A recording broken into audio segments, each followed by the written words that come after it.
flying saucers are real.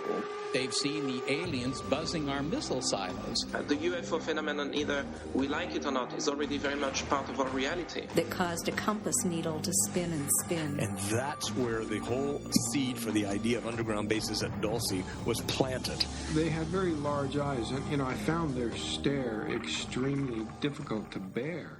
Hello, everyone. This is Martin Willis, and welcome to Podcast UFO. Michael Lauk will be joining us for news in just a few minutes. Today is episode number 45 with a brilliant young lad, Micah Hanks.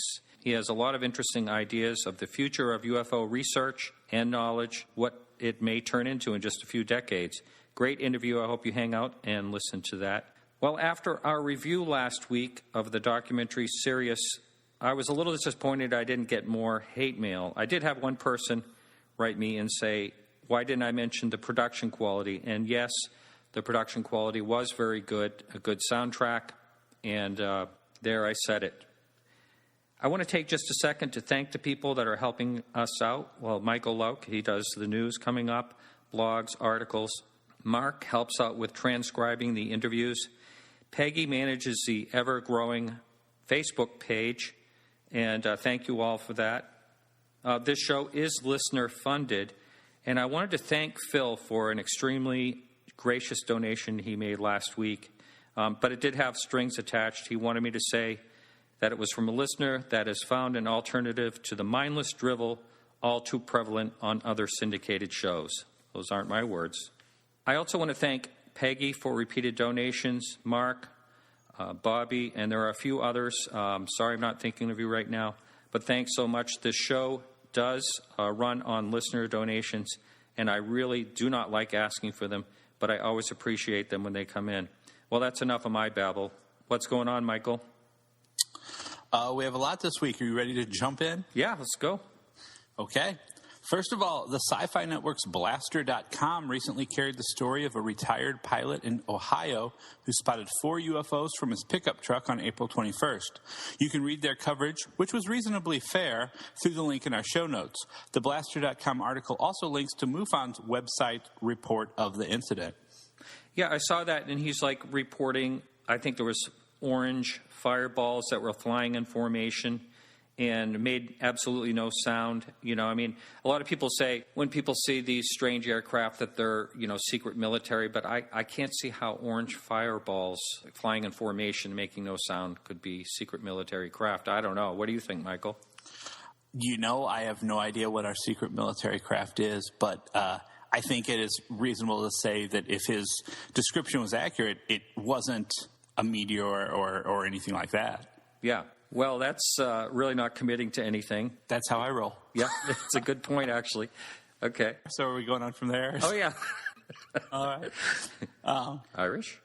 Yeah, I know. I'm composing myself, damn it. Give me a second. Oh, okay, yeah. IrishCentral.com, the website of the Irish Voice and Irish America magazines, reports that the founder of UFO and Paranormal Research Ireland, Carl Nally, is warning that UFOs pose a danger to airline pilots in Ireland. He maintains that the country is currently a UFO hotspot, heightening the danger. Nally is the co-author of State of Denial, a book that concludes that a UFO encounter led to a deadly 1968 Aer Lingus crash. Read more through the link in our show notes. Yeah, I was reading a little bit about that, and for him to actually claim, I think he actually says aliens caused that crash. I thought that was quite a leap to take there. What do you think? I think that is a very fair way to comment. But I haven't, to be completely honest, I've not heard of his book, which probably is not available in America easily. And I was not familiar with his crash either. Right, I never heard of it. I never heard of it being attributed to any UFO for sure. And keeping up with our pilot motif for the news, the Daily Mail reported on April 30th that an Airbus nearly collided with a UFO in the skies near Glasgow, Scotland late last year. They report the December 2nd incident was investigated, but no explanation was found for the object. You can read the entire article, which includes a transcript of the conversation between pilots and air control, through the link in our show notes. Yeah, that sounds like quite a horrifying incident. It was kind of like a bluish something, blue-yellow object. Blue-yellow, yes. Yeah, 300 feet from them underneath. Yeah, it sounds like it really put a scare into them. Yes, it reminded me a lot of the Japanese airline incident over Alaska. Oh, yeah, with the large walnut. Yeah. Yeah. But it was one of the more interesting things I've read about lately. Yeah, so there sure are a lot of things going on with pilots and airlines this week, huh? Yeah, especially evidently in Great Britain. Maybe if we have any listeners over that way, they can help keep us apprised of the situation. Yeah. 2 recently released papers are lending credence to a theory that the speed of light may not be a universal constant, although it may still be the universal speed limit. Each paper attempts to use, in different ways, the properties of space to work backwards to determine the speed of light. Listeners wanting to dive into the scientific explanations of the papers can do so by visiting the Yahoo News article through the link in our show notes. All I got to say about that is, huh? Well, it's not a new thought. I had a physics professor when I was a physics major 20-plus years ago who felt that this might be the case, that although the speed of light is the limit of everything, that in different areas of the universe, as affected by gravity and other variables, the actual speed of light in point A may be different than point B. It doesn't, like I said, it doesn't necessarily help us start, building warp engines or anything like that, but it does help unlock the key to the universe if it's true. And these are both theoretical papers, not actual experiments. Mm-hmm. At the time of this recording, the morning of Thursday, May 2nd, the citizens' hearing on disclosure is still in session. I personally have not been able to watch any of the hearing yet, but plan on purchasing access to the archives of the event when it becomes available after the session ends. I have, however, been monitoring reaction to the event, or at least attempting to do so. As of yesterday, searches of CNN, NBC, and Fox News sites for the keywords citizens hearing and disclosure or UFO did not connect to a single story on the event. A Yahoo News search of the same keywords only began to return results on the afternoon of the 30th, and most were reprints of the same story. Now, Martin, I'd like to ask, do you believe that this means the hearing was a failure? Wow. I don't know if that's the case, but I do want to say one thing that I did notice on my Facebook page that there are some people posting, where is the media? What's going on? It's an atrocity and all that. A lot of people, I believe, are voicing the same opinion, like the media is not getting involved at all at this point. Perhaps maybe we have to give it a little while for it to go by. And I'm going to do the same thing you are. I'm going to purchase it after it goes to production and watch it then because I've been too busy this week. But what are your thoughts in general? I'm a little disappointed. I think perhaps there is the bad luck of being a little too close to the Boston bombing. And, I mean, we're only 2 weeks out from that, and it is still a major force of the news.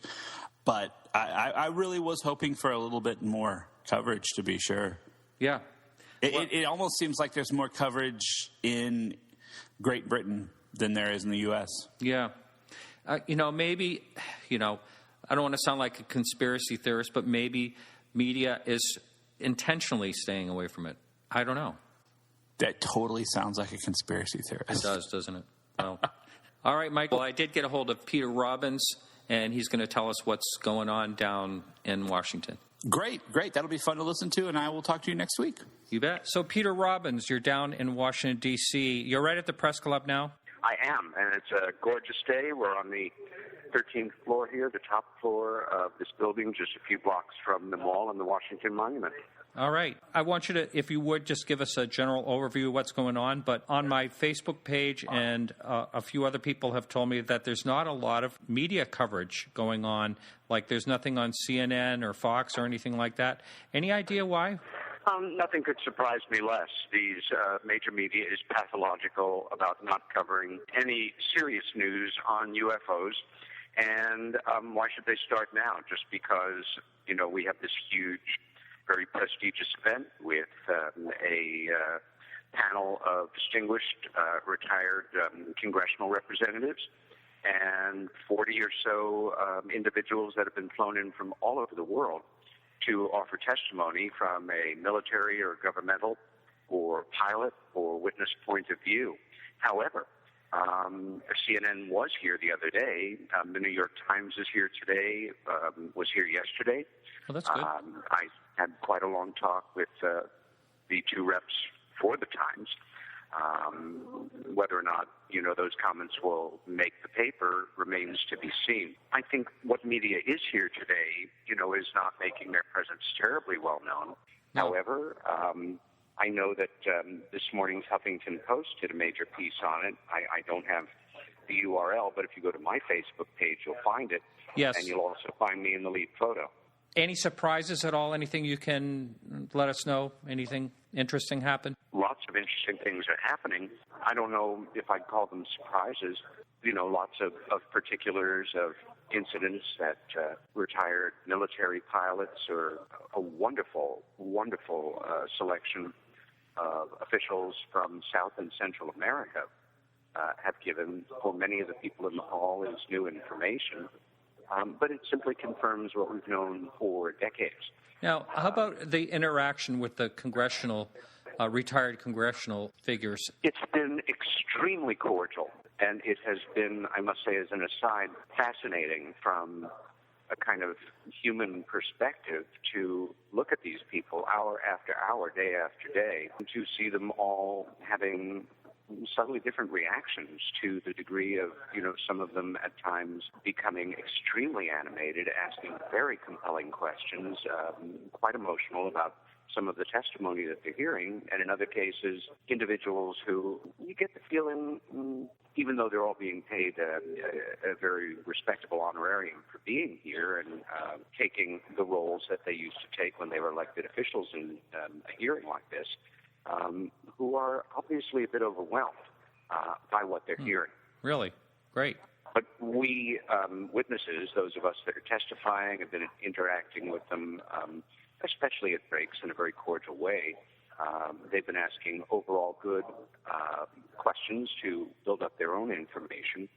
And although, nobody kids themselves, this is not going to change things per se, it may well signal some changes in the future. Mm-hmm. Whoever might think that this was going to be kind of a laugh or, a half-hearted attempt or come off as very amateurish, or that the testimony would be anything less than what you would have and should have in an actual senatorial hearing on this subject, are probably disappointed. I came in and I compared notes with a lot of colleagues and friends here testifying and not.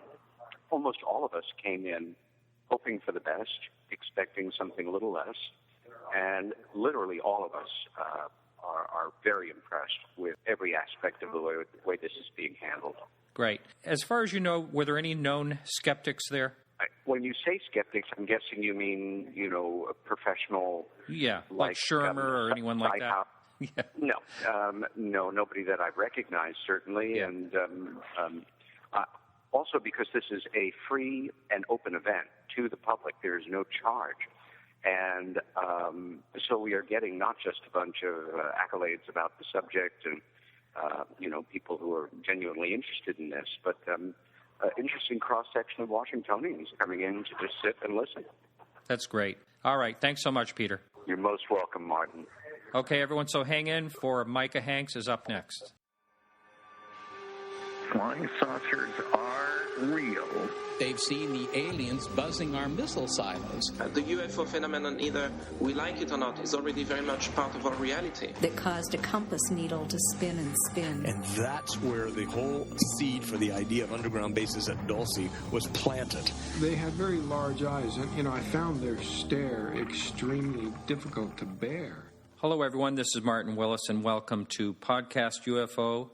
Michael Lauk will be joining us for news in just a few minutes. Today is episode number 45 with a brilliant young lad, Micah Hanks.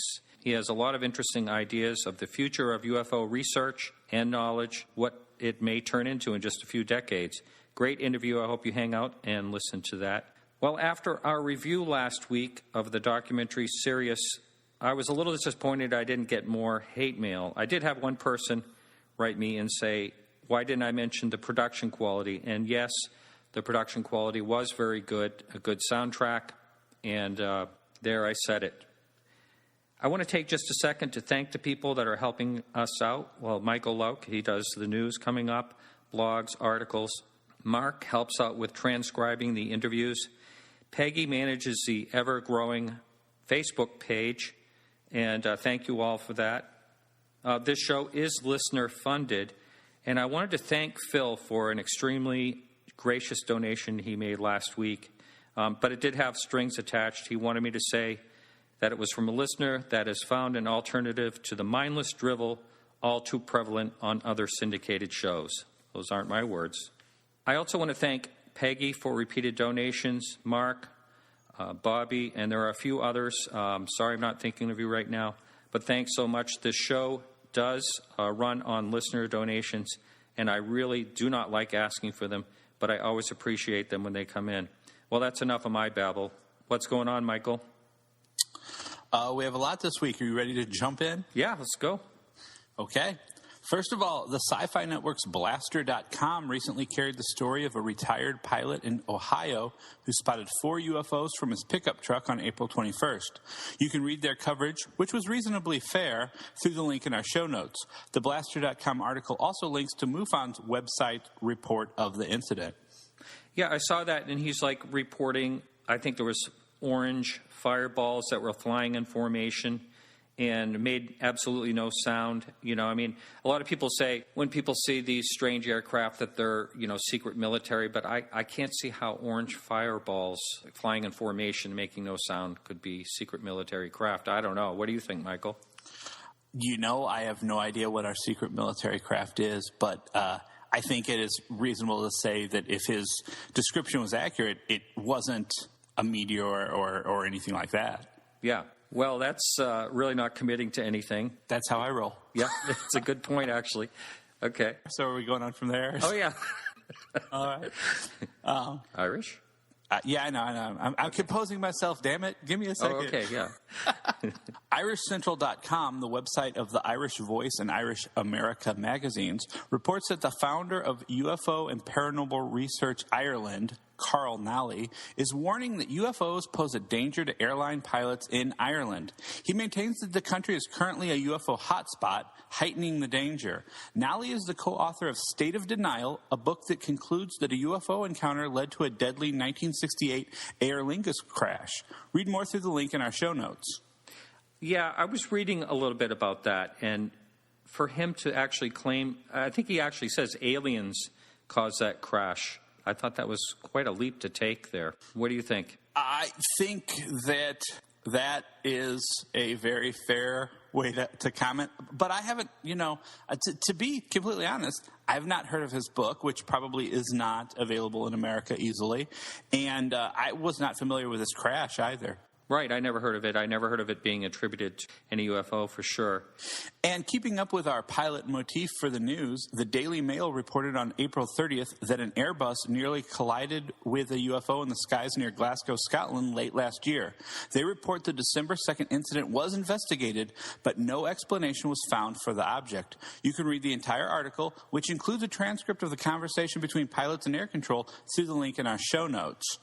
Yeah, that sounds like quite a horrifying incident. It was kind of like a bluish, something blue-yellow object. Blue-yellow, yes. Yeah, 300 feet from them underneath. Yeah, it sounds like it really put a scare into them. Yes, it reminded me a lot of the Japanese airline incident over Alaska. Oh, yeah, with the large walnut. Yeah. Yeah. But it was one of the more interesting things I've read about lately. Yeah, so there's sure a lot of things going on with pilots and airlines this week, huh? Yeah, especially evidently in Great Britain. Maybe if we have any listeners over that way, they can help keep us apprised of the situation. Yeah. 2 recently released papers are lending credence to a theory that the speed of light may not be a universal constant, although it may still be the universal speed limit. Each paper attempts to use, in different ways, the properties of space to work backwards to determine the speed of light. Listeners wanting to dive into the scientific explanations of the papers can do so by visiting the Yahoo News article through the link in our show notes. All I got to say about that is, huh? Well, it's not a new thought. I had a physics professor when I was a physics major 20 plus years ago who felt that this might be the case, that although the speed of light is the limit of everything, that in different areas of the universe, as affected by gravity and other variables, the actual speed of light in point A may be different than point B. It doesn't, like I said, it doesn't necessarily help us start, building warp in. Dealing with, and you find that culturally, socially, and otherwise, that people and people's tendency to gravitate toward a belief before they have evidence to support that is really what constitutes, most of the modern interpretation of unexplained phenomenon. I find that people of the skeptical ilk and people of the believer camp, they both do this. They'll enter with a bias either toward belief or disbelief, and they don't ask what I think sometimes are hard questions about the real nature of the phenomenon and what the evidence entails. So that goes directly back to my father. And here I am, 30 years out now. Actually, I've been doing it at least for about 25 because he handed me those books literally when I was around the age of a kindergartner. And I'm still fascinated by this, and it's been a wild ride, and I hope to do it for many more decades. Now, basically what you just were talking about right there, is that kind of what the book, The UFO Singularity, is based on?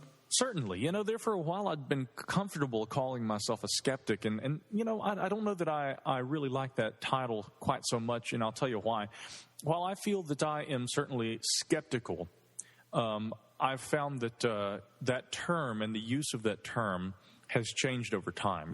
It's funny, you can look at politics and see that, right, left, conservative, liberal, all these kinds of terms, they change over time. And what a person might have called themselves politically 40 or 50 years ago would be completely different if they called themselves that today. Much the same, a person who once called themselves a skeptic was a person who asked questions and was a person who didn't, go into a situation with a belief-based attitude, either toward, this doesn't exist, or yes, this must exist. A skeptic would go into it that would abstain from making a determination.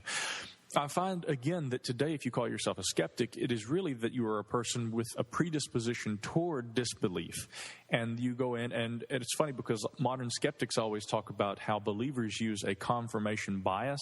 I think that skeptics do that just as much. The only difference is that they have a confirmation bias, and they typically will be more likely, I guess at least a lot of instances, to find scientific data that backs up their interpretation. But the confirmation bias toward disbelief is nonetheless still there. The only difference in that capacity is that the believers have a confirmation bias toward belief, and they're going to use what I find often is a lack of evidence to bolster claims that, well, if we can't explain it, it remains unexplained, and therefore the best likely solution is extraterrestrial.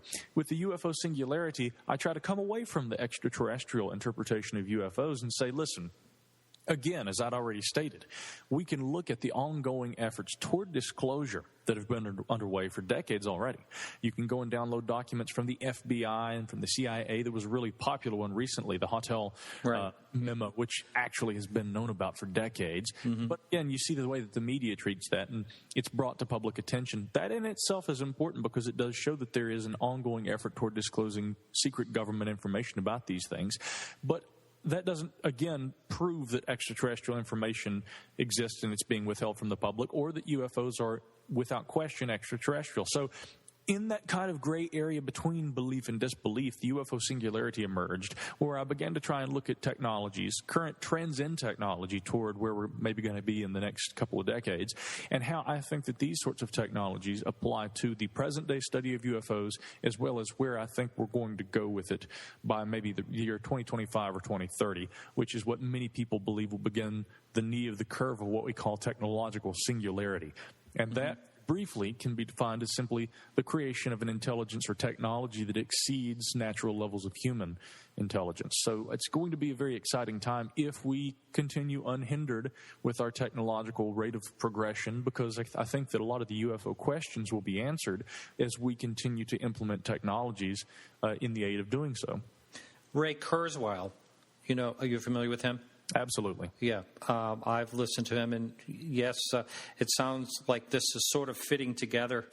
Kurzweil's research is instrumental if someone wants to understand singularity, and I think that the primary reason why is because when I say by the year 2025 or 2030, and I say this, Martin, without being an advocate for belief in UFOs, or for that matter, an advocate for what we'd call transhumanism and singularity. A lot of people hear these discussions when I go on programs and, find programs like yours. And when I talk about UFOs in relation to singularity, people say, oh, you are an advocate for robots and people enhancing themselves cybernetically and all this sort of stuff. Well, I'm not exactly an advocate for those kinds of things. I think that there is a likelihood that we will be dealing with these things realistically within the next couple of decades. But the other point I want to make is that in addition to the realistic potential for the existence of these things in our near future, I also think that we will begin to deal with technology that very soon will begin to literally mimic what we would call organic. And so a lot of people think in the future, you're saying that we're all going to be robots walking around, and that takes away our God-given individuality as biological living organisms, and you're okay with that. Well, actually, no, I'm not. And frankly, I think that at some point in the future, rather than being robots walking around, what it means is we're going to be able to utilize technologies to improve organic aspects of ourselves. It will improve longevity, help us cure disease. There are a lot of good things, but I also acknowledge that there are a lot of dangerous potentials just as well. So as a journalist, I'm not advocating it. I'm just saying we need to be aware of these things. We need to be aware of the links potentially between UFO studies and singularity studies. And I think that we can examine those things with journalistic integrity without having to say, yes, I'm all for it, 2 thumbs up, as Siskel and Ebert would have said. Mm-hmm. Now, we're also, I think, technology is also going through a dangerous time where there are so many different ways that we can destroy ourselves, too. It's kind of like we have to get over this hump socially where we won't go in that direction. You're absolutely right. And, again, when we look at where we're going with our technology, we have to take those kinds of things into consideration. Carl Sagan often talked about, human progression, the search for extraterrestrial life and all these sorts of things within the context of a general fear of, mutually assured self-destruction and things like that. The idea back, of course, in Sagan's day and during his heyday was also at the height of the Cold War.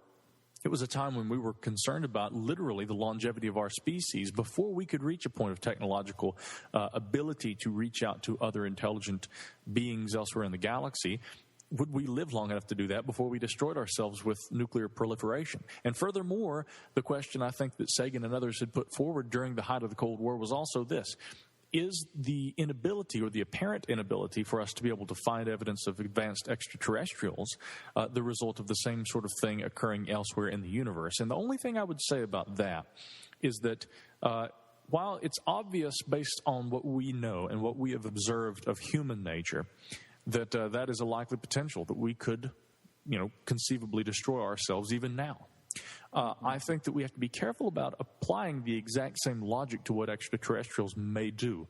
And the reason for that is because we have a tendency, woefully at times, to anthropomorphize what we as humans are capable of and how we think and what we do. And we project that attitude, our own attitudes and ideals, that is, we project those towards supposed extraterrestrial beings and non-human intelligences elsewhere in our universe. They may not have evolved with the same territorial or colonialist attitudes, and thus the ideas put forth by Stephen Hawking and people like that we shouldn't try and, garner the attention of extraterrestrials because we're inviting a potentially dangerous and malevolent intelligence here to Earth.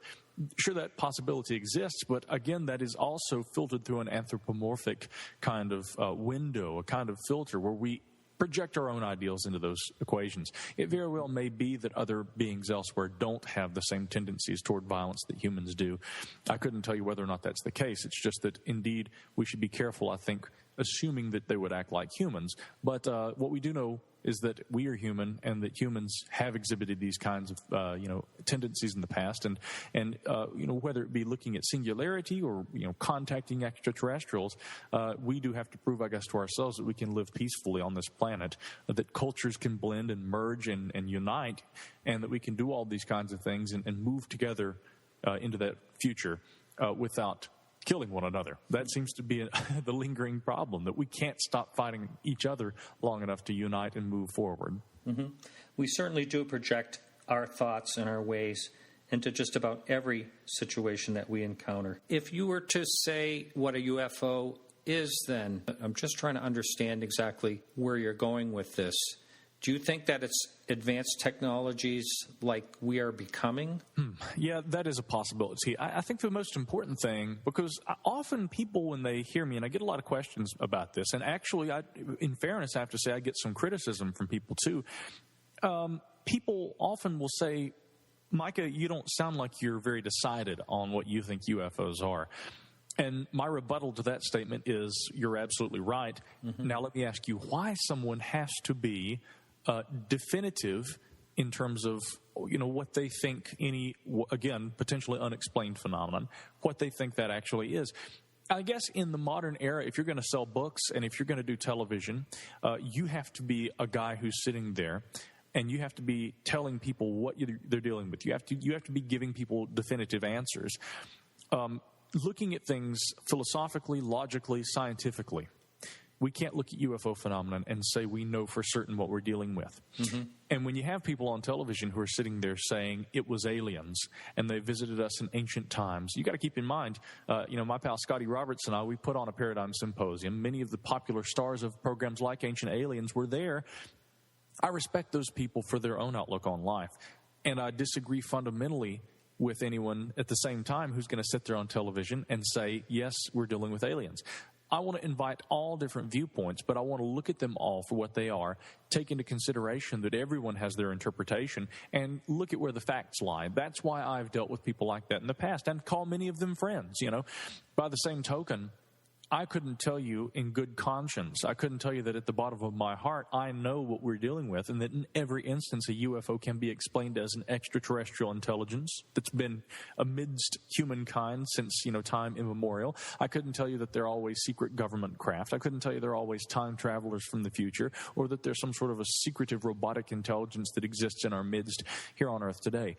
But Martin, what I can tell you is that I think each of these may have a potential.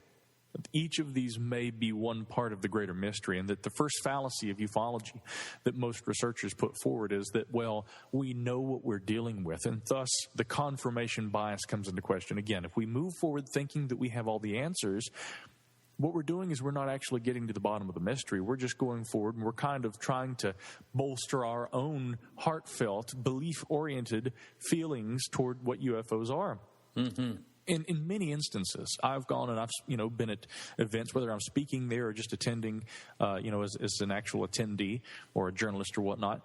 And people, they'll confront me and they'll either say, wow, you've really changed the way I think about things, or they're angry. One gentleman recently confronted me in Fountain Hills, Arizona at the International UFO Congress earlier this year, and he said, you're obviously a good speaker, you're a smart guy, but he says, you're wasting your time. He says, you don't understand how much work people have done over the last, 40 or 50 years, and you being a young guy, and he says to me, being a young guy, obviously you aren't aware of the information that proves that we're dealing with extraterrestrials, and he says, you're smart, but I see your presentation, I see your book, and I don't see a lot of content there. He says, it's obvious to me that you are unaware of the evidence of extraterrestrials. And I said, I am unaware of that. And I said, now, if you can prove to me that we're dealing with extraterrestrials, if you can show me evidence, then we'll change my direction here, okay? Of course, he wasn't able to do so. And he says, my grandfather had a video that he had seen when he was working with intelligence and claimed it showed something. And I think if we could just find that video, that would be the proof. And I said, that proof would be, what exactly? That would show that there is some exotic craft that we can't account for. But then again, you also can't lay hands on that video. Well, no. And I said, sir, that is not proof. That's an anecdotal reference to something that would only lend further questions. I said, I doubt strongly that either of us have actual proof of extraterrestrial intelligence. We do have some evidence that could point in that direction, but that's based on human interpretation of the data. So again, when people come to me and they say, you seem undecided, of course I'm undecided because I'm not going to engage in willful denial of what the evidence seems to show. Not every instance says, yes, these are extraterrestrial. Not every instance by the same token says, yes, we're dealing with secretive technology that obviously comes from here on Earth. I think that that's a very strong likelihood in a majority of cases, by the way. But I think that we have to look at all the potentials. And so it's really dangerous, I think, if we really want to get to the bottom of the question, to say that all UFOs must be, and then you insert answer here. They're probably a variety of different things. And therefore, I remain somewhat, yes, undecided, because I couldn't tell you what all the evidence dictates and whether all of those potentials listed, extraterrestrial, future technologies, secret government technologies, and whatever else, I couldn't tell you how many of those are more likely and how many instances are each of those. We don't have enough data to make those kinds of determinations. And therefore, I think that while I may be undecided, I'm also more truthful than a lot of researchers. I'm not going to sit here and tell you I know what this is, all this UFO stuff is about. I don't think anybody really knows. Perhaps people get frustrated maybe with what your book tells or whatever because it doesn't have the answer. And I feel like there's so many people out here looking for answers. I think that's why they really gravitate to someone that seems to at least boast an answer. That's a good observation, by the way. And I would like to apply what you just put forth to the way that media controls people's minds and attitudes today. Socio-cultural phenomenon, sociology, cultural interpretations of religion, spiritual attitudes and things, all these sorts of things are very interesting to me. Ufology is one part of it. One of my favorite books on ufology is Carl Jung's book, Flying Saucers, A Modern Myth of Things Seen in the Skies. And there are other books, too, that have been really good that look at UFOs, from the perspective of, okay, sure, maybe something actually exists, but what effect is that having on us as individuals? And I think when we look at media today, think how back in the old days, even though, for instance, an agency like Fox News will say fair and balanced, and I'm not trying to demonize them or MSNBC, CNN, or anybody. I want to say let's look at all media today, and let's say that while all of them claim to be what they would call fair and balanced, there was a time when, in ages past, a newspaper man was actually expected to leave their own ideology out of it and to just put forward facts. Nowadays, it seems that the news agencies, the main carriers of news in our country today, and not just in America but in the West in general, they tend to be known for having, if not political agendas outright, they at very least have a general, a political slant. They have a tendency to gravitate one way or another. And it's interesting that it's okay for information that is supposed to be put forward in a way that is unbiased. It seems that it's okay for this information to come from agencies that have a political slant one way or another. And what I find is that people, first of all, seem to identify with their slant, right, left, middle of the road, libertarian, progressive, whatever. They find out what they feel that they agree with the most, and then they go and get their news from that agency, and they don't ask questions. I would say that probably the majority of Americans they find what they think they agree with first, and then they take their news or information from those agencies that give what they call fair and balanced news from that obviously slightly skewed perspective. And I think the reason for that is that people generally want to be able to feel like someone is giving them answers, whether it be politicians, whether it be news agencies, or television programs, commentators, pundits, whatever. And they go and they get answers, and they'll say that they have facts based on what other people tell them, but they don't go looking for actual facts themselves. Coming back to ufology and the study of the unexplained, oftentimes people do the same thing. Well, I know this to be the truth because this researcher in his book wrote it. Well, where did that individual get his facts? Where did that information come from? And again, I say that when I started off, one of the first books my father gave me was by Raymond Fowler. He's a very well-known and also, I think it should be said, a good UFO researcher.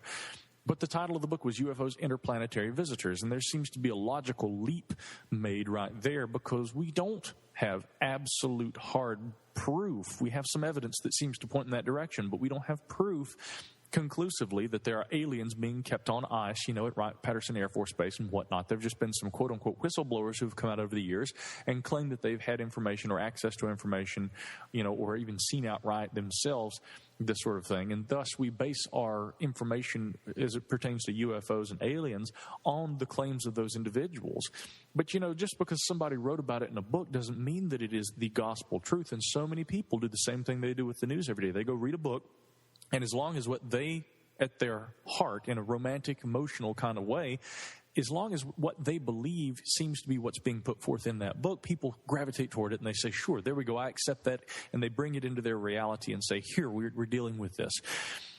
I've had to take a long time to do it, and there are many other researchers who do it just as well. I'm by no means the only one, but you have to get to a point where you really look difficult, hard and difficultly at, what the facts actually are. You have to look at your Roswell. You have to look at your stories of, UFO crashes and disc recovery and, your Rendlesham and your, Kecksburg and all these stories and say, what are we really dealing with? Mm-hmm.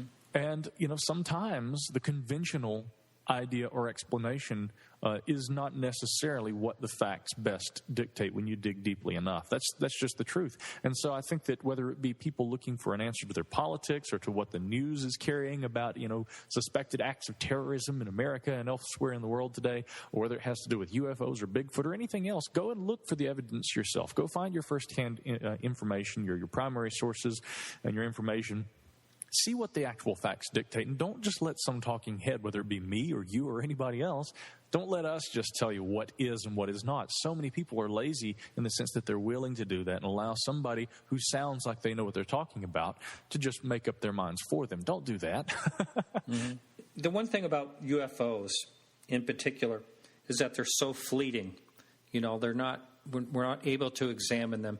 And it kind of makes me wonder, you mentioned eventually you think that we'll all understand, and I do believe that, whether it's through quote-unquote disclosure of some kind or really solid evidence. Did I hear you say earlier that you think we're heading in that direction? Well, I think we're headed in a direction where if there are indeed unexplained exotic aircraft and other kinds of technologies, because you've got to keep in mind, going outside of UFOs, UFO means unidentified flying object. There are a plethora of different accounts that have been given over the years of unidentified, and unexplainable phenomena that exist outside of what we would term categorically as ufology. I think that if there is some merit to there being physical anomalies, scientific, mysteries and things like that, that one day armed with the proper data sets, one day armed with the proper technologies, that we will be able to understand and study more thoroughly. If there's merit to the existence of those kinds of things, sure, I think we're moving in a direction where within the next few decades we will have the kinds of technologies that will help us determine these. The existence of and the practical study of these kinds of phenomena. Now, a lot of people look at me, and again, I think it's fine to say, let's be skeptical. I do it myself, but some people say, okay, well, that's kind of a vague statement, Micah. So you think we're going toward, one day reaching technology that will help us understand if indeed unexplained phenomenon exists around us. So could you be more specific? What do you think actually is going to help us determine these kinds of things? Or are you just making a general statement that, one day we'll have that kind of technology? Well, here's what I mean by that, and we'll get specific in a moment. I want to point out one thing, first of all. Edward Ruppelt, who authored, he actually coined the term UFOs and wrote the book, The Report on Unidentified Flying Objects. I believe the first edition was maybe published in 1955, 6 or 7. I know that there was a second edition that was put out later that he kind of came back off of his advocacy of there being unexplainables and seemed to be far more skeptical in the second edition. There was a lot of controversy about that. But toward the end of the first edition, Ruppelt said that he felt within the next few decades that with the technology and more importantly with the individuals who were, looking carefully at the UFO phenomenon, he felt that we would have an answer. Now, again, in the mid-1950s when he wrote that, he felt strongly that there would be an answer. Here it is, 2013, we don't have an answer. Here I am saying essentially the same thing. So what's different about what happened in the 1950s and what's happening right now? In the 1950s, we actually had seen what would amount to being something I talk about in my book, The UFO Singularity, something that would amount to being an intelligence or a technology explosion, okay? And what spurred the first, most recent one, at least in the last 100 years or so, was the onset of the Second World War. I guess, a few examples of the kind of technology that were created and innovated, and if not created outright, if they already existed, they were probably perfected and improved upon to an incredible extent during the war years, and as a result of the necessity for having these technologies during wartime. Examples would include radar technology. Of course, the Nazis have been working on early laser technologies. I think they called it cascade ion technology or something along those lines. Kevlar technologies, field-tested night vision, and a host of other different kinds of technologies. The Nazis weren't the only ones innovating and creating these kinds of things, but of course, most famously innovated and created during the Second World War was the use of atomic weaponry. That was obviously the most devastating technology that was created during the war that we know of. And so, and I don't mean that to be a loaded statement that we know of. I'm just saying that I think that quite obviously there are certain other technologies that have been hinted at over the years, including the literal creation of flying saucers, a project collectively referred to as the Bell that the Nazis may have been working on. We have very spurious references that are made to these things over the years, and we have some indication that there were actual physics projects that the Nazis, maybe even that the Allies, have been working on during the Second World War, and whether or not they led to incredible technologies in our midst today of a devastating proportion.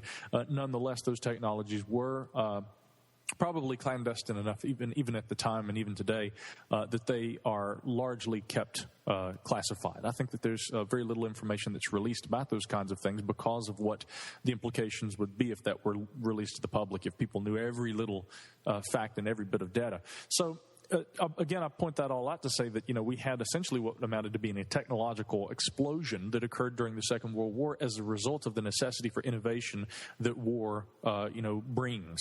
Every nation wants to emerge victorious, and thus, there's got to be a huge push for innovation of new kinds of technology. Now, granted, while we saw the innovation of a lot of different technologies, and I've read articles and papers and theories that cite that literally the beginning of all modern technology, computer science and all this sort of stuff, literally had its genesis during those Second World War years and the innovations that occurred during that time. I think that, again, quite obviously, today we are armed with a different set of technologies.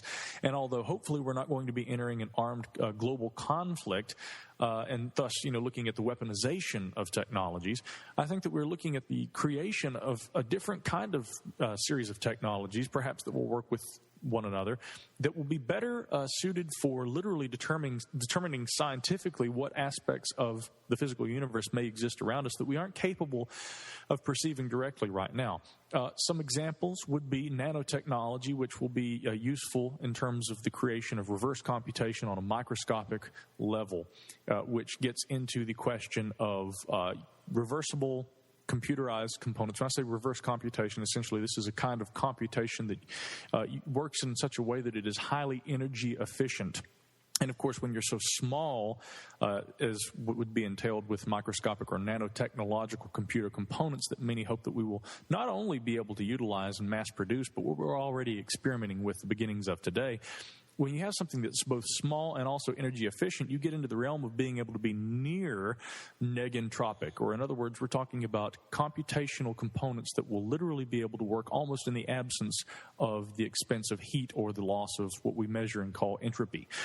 What's important about that is that, and I've talked about this in the book just as well, Stephen Hawking says there's a thermodynamic arrow which time follows. And we remember the past, and computers work in such a way that has to conform to the natural flow of thermodynamics. In other words, we remember things and we perceive the universe itself in the same direction, that entropy increases. But if we get to a point where with nanotechnologies and with incredible innovations in computer technology, that we can begin to, if not greatly reduce the effects of entropy, but even perhaps, and again, this is, future science. We're not there yet, but if we ever get to a point where we can functionally find a way to reverse entropy, that very well may have and hold the key to the ways that humans will eventually begin to, perceive space and time very differently. If we, in other words, aren't hindered by the natural flow the trend toward chaos or entropy that, in our physical universe, you or I or anyone else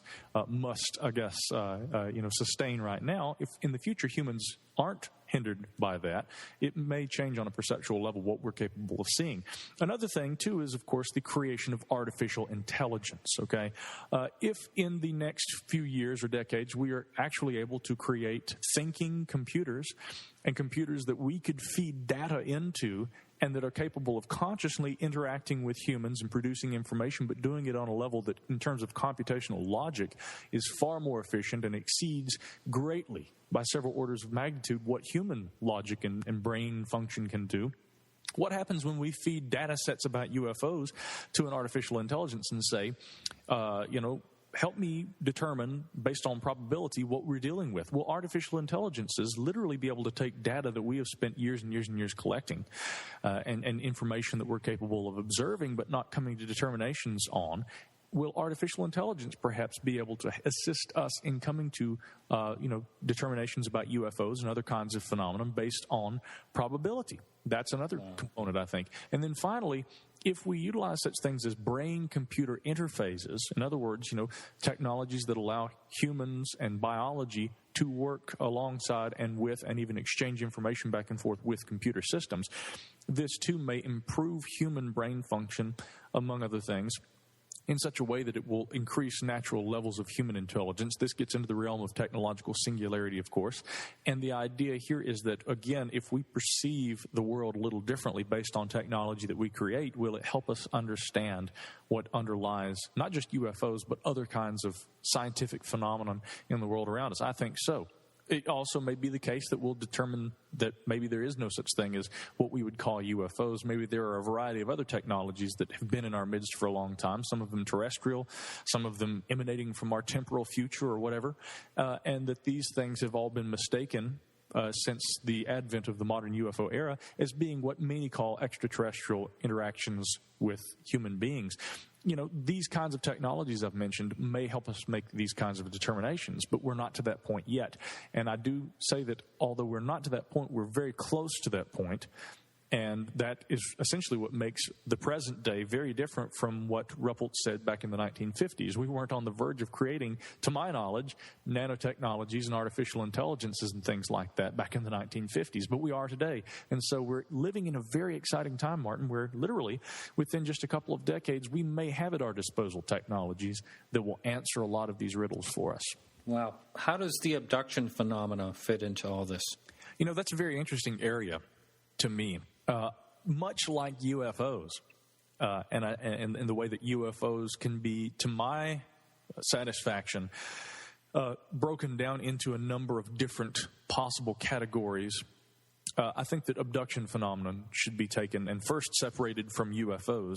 I don't think that the two phenomena are in every instance mutually exclusive. I don't think that they have to be paired together. And I also think that there are different varieties of phenomena that occur within the substructure of what we call abduction, which is why I prefer not to say alien abduction. One interpretation of the phenomenon is the literal visitation of alien beings in UFO craft that come down, take humans aboard these craft or vessels, examine them scientifically, and then release them back into the world. One of the best-known modern abductees, Whitley Strieber, recently had me on his program, Dreamland. It was a fascinating interview because, first of all, I like Whitley and Ann as well. They're fantastic people. Whitley also is someone who, despite having said that he's had these experiences himself, he's very open to the different circumstances. And I'd even mentioned when we were talking about my book, which he very graciously called very important. I even mentioned Whitley in the book. And when you're writing a book, you never think that, while you're writing this book, you never think that the people that you mention in the book are going to read it and read what you had to say about them, And of course, Whitley teased me because he read the book, he knew that I was being very complimentary of him. But at one point, as I was framing something he was saying, I'd said, if Whitley Strieber's credibility is to be believed or whatever, and he says, well, what exactly did you mean by that? Yeah, I heard that. He's kind of pulling my leg. And of course, obviously, what I meant by that is that many people who are even UFO researchers are they downplay abductees and their claims. They downplay the abduction phenomenon, and they say there's absolutely nothing to this. Again, a ufologist I respect very much, Kevin Randall, has said that he thinks all abduction cases can be explained by earthly phenomenon. And so I said, obviously what I meant is, suspend your disbelief for a moment and listen to what Whitley actually had to say. And then I come back around and say he articulates, if anything, eloquently and beautifully a lot of things about UFOs that even the best ufologists tend to overlook. And Whitley, he really does. He is someone who looks at abduction and says, hey, you know what? In my own personal experiences, I've had human beings, not aliens, humans, guys who spoke English come into my bedroom. And he said they put a probe in my ear. I've had this experience. Mm-hmm. So I think that we have to look at the stories of people who claim that they've had non-human interactions. There are people like Whitley Strieber who had that experience, but who have also had interactions with human beings that seem to be obviously carrying out what many would describe as synonymous with the abduction encounter. Same as Travis Walton. Yes, Travis. I met Travis for the first time, and got to spend a little time with him over the weekend at the International UFO Congress back in February. Well, actually, the last weekend of February and March. Travis is someone who, to me, he seems very sincere. He seems like a genuine individual. He's just like anyone else. As a matter of fact, if anything, I don't think Travis likes to be treated like he is some special case. He's like, hey guys, he wants to sit down with you at the end of the night and have a beer, hang out, talk, Mm-hmm. And my brother Caleb was amazed by that. He said, I was just sitting there hanging out and having a beer with Travis Walton. And I said, well, but that's what's important, is that he's a human being and he's looking for answers just like anyone else. So what are the answers? Again, I can't tell you this is what abduction is. Humans are being taken aboard aircraft by, grays from Zeta 2 Reticuli and all this stuff. And yet there are plenty of people who have actually said that based on, hypnotic regression accounts, which I think, unfortunately, we have to look at with a bit of skepticism. I don't think that you can say that without question hypnotic regression is a conclusive and reliable tool for use in the study of alien abductions. There's a lot of literature about alien abduction that relies, if not entirely, just too heavily on the claims of those who, while under hypnosis, say that they've actually had these experiences. What are far more interesting to me, Martin, are the stories of those, and I've gotten to the point of feeling bad, but it's just such a good example. In the book, I briefly mentioned the Pascagoula abduction incident that took place in 1973. Charles Hickson and Calvin Parker at Pascagoula, Mississippi, were abducted off of a dock. They were doing some night fishing. Mm-hmm. And a egg-shaped, blue-glowing craft came down, hovered nearby, and non-human beings that looked like they had elephant gray skin and very strange appearance, very non-human, very exotic-looking beings. They came off this craft. They came and they interacted with Hickson and Parker. They took them on board the craft and examined them. Hickson's part of the story really remained consistent throughout his life. Parker seemed badly terrified. And many, many years later claimed that he had another interaction during which the beings were more human-like. One of them resembled a beautiful female. There was a sexual component to this encounter, which again is an aspect that emerges consistently within reports of abduction. Very seldom, in fact, do I hear claims of alien abduction that don't involve, for instance, an examination of, the sexual organs, or perhaps in the cases of Betty and Barney Hill, maybe even a pregnancy test of some sort. Some people, for instance, the famous encounter of Antonio Villas-Boas, I believe is how you pronounce his name. He actually claimed back in the 1950s that he had actually had sexual intercourse with a non-human entity. So it's curious to me that sexual component is so often prevalent. What does that mean? There's so many aspects of alien abduction, again, that beg further inquiry, and maybe inquiry apart from being interpreted solely as interaction with alien beings. I think, again, we have a variety of phenomena we're dealing with, and that typically they're grouped together by people who are looking for one catch-all answer. I just don't think it's as simple. Flying saucers are real. They've seen the aliens buzzing our missile silos. The UFO phenomenon, either we like it or not, is already very much part of our reality. That caused a compass needle to spin and spin. And that's where the whole seed for the idea of underground bases at Dulce was planted. They had very large eyes, and, I found their stare extremely difficult to bear. Hello, everyone. This is Martin Willis, and welcome to Podcast UFO. Michael Lauk will be joining us for news in just a few minutes. Today is episode number 45 with a brilliant young lad, Micah Hanks. He has a lot of interesting ideas of the future of UFO research and knowledge, what it may turn into in just a few decades. Great interview. I hope you hang out and listen to that. Well, after our review last week of the documentary Sirius, I was a little disappointed I didn't get more hate mail. I did have one person write me and say, why didn't I mention the production quality? And yes, the production quality was very good, a good soundtrack, and there I said it. I want to take just a second to thank the people that are helping us out. Well, Michael Lauk, he does the news coming up, blogs, articles. Mark helps out with transcribing the interviews. Peggy manages the ever-growing Facebook page, and thank you all for that. This show is listener-funded, and I wanted to thank Phil for an extremely gracious donation he made last week, but it did have strings attached. He wanted me to say that it was from a listener that has found an alternative to the mindless drivel all too prevalent on other syndicated shows. Those aren't my words. I also want to thank Peggy for repeated donations, Mark, Bobby, and there are a few others. Sorry I'm not thinking of you right now, but thanks so much. This show does run on listener donations, and I really do not like asking for them, but I always appreciate them when they come in. Well, that's enough of my babble. What's going on, Michael? We have a lot this week. Are you ready to jump in? Yeah, let's go. Okay. First of all, the Sci-Fi Network's Blaster.com recently carried the story of a retired pilot in Ohio who spotted 4 UFOs from his pickup truck on April 21st. You can read their coverage, which was reasonably fair, through the link in our show notes. The Blaster.com article also links to MUFON's website report of the incident. Yeah, I saw that, and he's like reporting, I think there was orange fireballs that were flying in formation and made absolutely no sound. You know, I mean, a lot of people say when people see these strange aircraft that they're, you know, secret military, but I can't see how orange fireballs flying in formation making no sound. Flying saucers are real.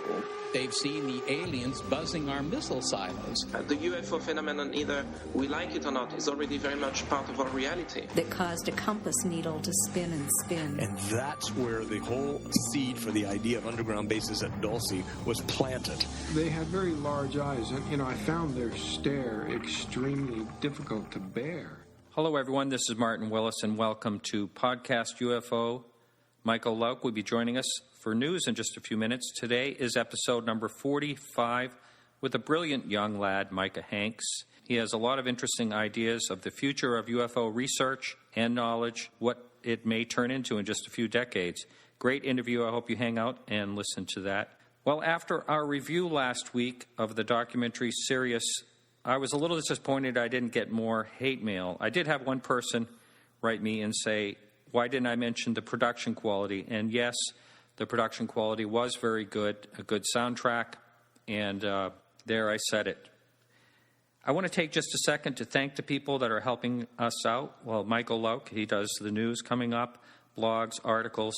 Mark helps out with transcribing the interviews. Peggy manages the ever-growing Facebook page, and thank you all for that. This show is listener-funded, and I wanted to thank Phil for an extremely gracious donation he made last week, but it did have strings attached. He wanted me to say that it was from a listener that has found an alternative to the mindless drivel all too prevalent on other syndicated shows. Those aren't my words. I also want to thank Peggy for repeated donations, Mark, Bobby, and there are a few others. Sorry I'm not thinking of you right now, but thanks so much. This show does run on listener donations, and I really do not like asking for them, but I always appreciate them when they come in. Well, that's enough of my babble. What's going on, Michael?